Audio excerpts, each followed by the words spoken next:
Most scenes don't fail because they're bad. They fail because they're the only version that exists. One tone, one rhythm, one safe set of choices. So try this instead. Take a single scene and don't let it settle. Rewrite it 5 different ways. Push it, break it, make it strange on purpose, and see what it shows you about your writing. Most writing advice tells you what to do, but not how it feels when you actually do it. So instead of another list of tips, try something slightly unhinged and wildly useful. Rewrite the same scene 5 different ways. Same setup, same characters, same basic events. But each version has a different goal. Not better, just different on purpose. Start with the funny version. Everything leans a little too far. The character notices the wrong things.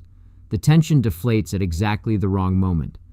A serious line turns into a punchline just by shifting one word. You start to see how humor isn't about jokes. It's about timing and contrast.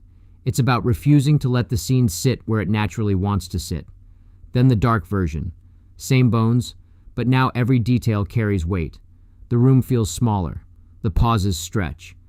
Swap out neutral words for loaded ones, and suddenly the scene starts breathing differently. Nothing new happens, but everything means more. Tone isn't decoration, it's gravity. The minimal version is where things get uncomfortable. You cut, then cut again. You start deleting lines you like, which feels illegal. But what's left has a strange clarity. The reader is doing more of the work now, and that's the point. You realize how often you've been over-explaining, like a tour guide who won't stop talking. Next, the overwritten version. Yes, on purpose. Too many adjectives, too much detail. Let it sprawl.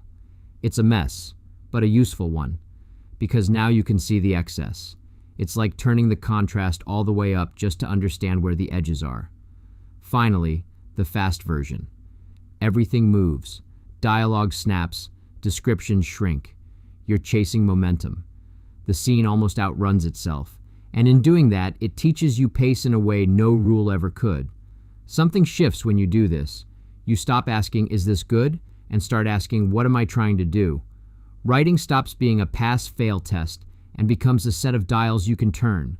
And the original scene, the one you started with, starts to look different, not worse.